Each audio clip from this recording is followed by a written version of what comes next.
whole celebration tonight. We're coming to the conclusion of our celebration tonight, so I'm asking the Reverend Amelia Siparu to please, he may say a few words of thanks before we get close to the prayer.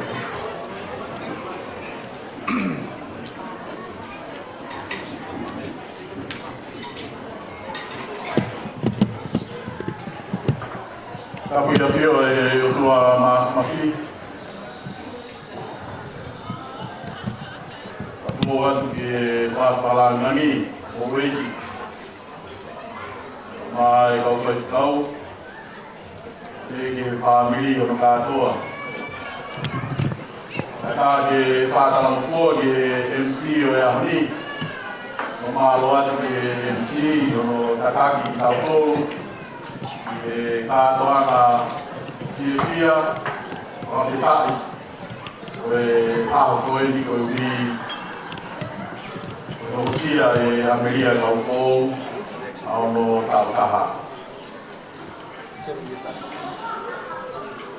I'd like to thank our Samoan brothers and sisters, our family, and all our non-common guests for being present here today to be part of this celebration. I do hope that you have enjoyed and cherished the joy and the love that we have witnessed in our midst tonight and this evening. Thank you. Thank you for being here. And your presence meant a lot, I hope, to our birthday girl, Amelia Kaufo'o. And also your presence here today meant a lot to us as a family, together just to celebrate and give our praise and thanks to our Lord, and also our support and our best wishes to Amelia Kaufo'o today. So, whawhitai rawa, thank you very much. Whamaloa ki Oeki, whaola meilani, whawhanoa, whakoloa e ahapoeni, o mea heri ka o maani kolas whawhanoa o e whakare. Kau whakai o maalari ki kātoanga whawhitai o e ahapoeni. Hoko mau me koe tāpuaki, ai fotu ai Oeki he lotolotonga o e ahi kātoanga whawhamiri o hange koe e whiawhini. Whawhawha atu whaola meilani e mau talamonu te moe ofa, te moe whawhitata. Whainga maaniga ke mea heni, e pehe mea Nicolas, mo whare e tau kau whatahi o no maalari koe ki sanga tua koe ni mea mo masiwa au whamalo ia e ofa e o tua inasi ai o tau o whiwhine, o tau ki mohopuna koe ni o Amelia Kaufo'o. Whamalo heni ke tangata isi ke tai lahi kau mai kau whaifkau mo mea heni ke kau whataha i he lotu ke moe whawhitai i e ahoni. O toi pēku tau inasi kotoa me o no fia au maho no ngahi tāpuaki o i tau maalari o e ofa e o tua. Ane awhi nā mau whakahekeheka ai e wholau, ai taha e kupu e whamiri, o ringa e fotu o haikaua ngā atu i ahoni e whunga e tau fia mo e whakawhitai.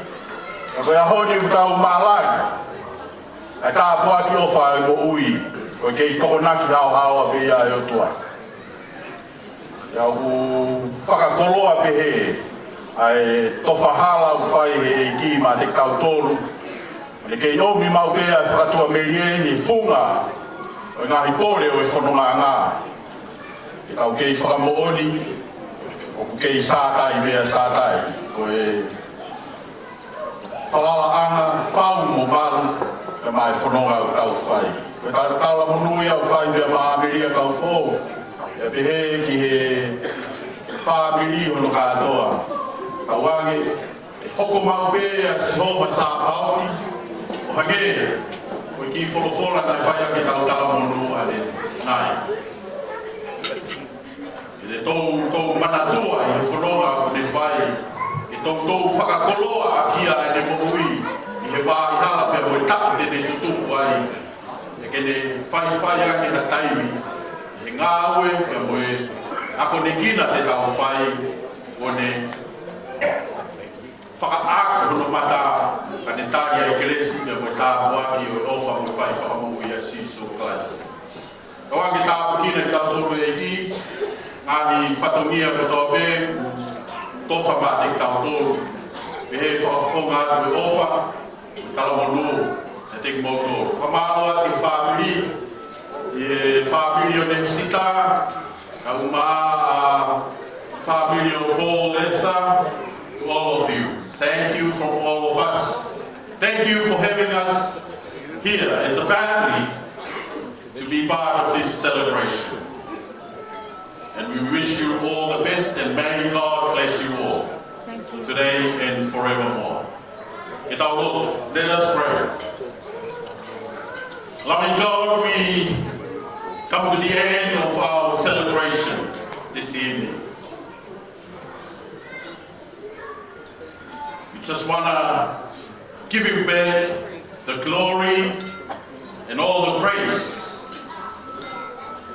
for all that we have experienced and witnessed in today's very joyous occasion.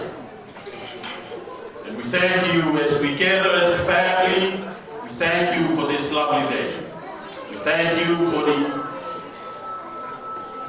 opportunity of coming together in your name, O God, just to praise you.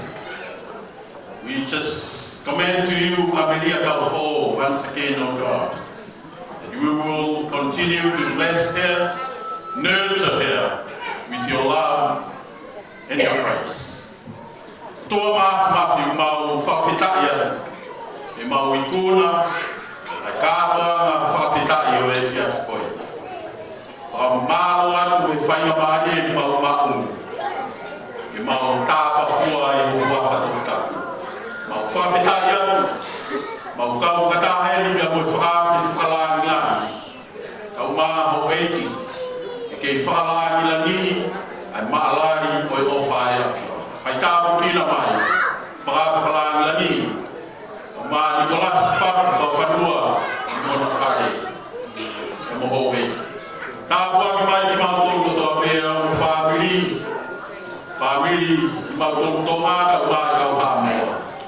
Mau kei whaka atoa ke langi lani ki o awhio, e o oua e pē ki koe ni pia moe kahao. Tāpu kina e pē awhiri kau who'ou. Mange ko ngahi lo, moe whakatauangi, moe hūwhia.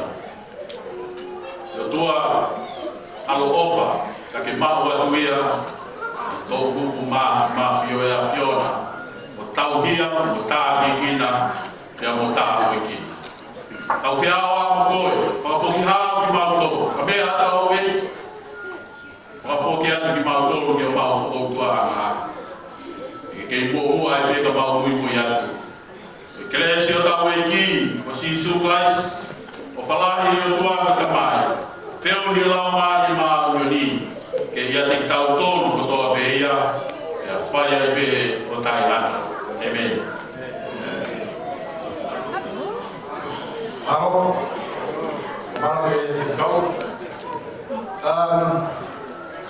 Before everyone leaves the kids, when I mean kids, 7 years old under,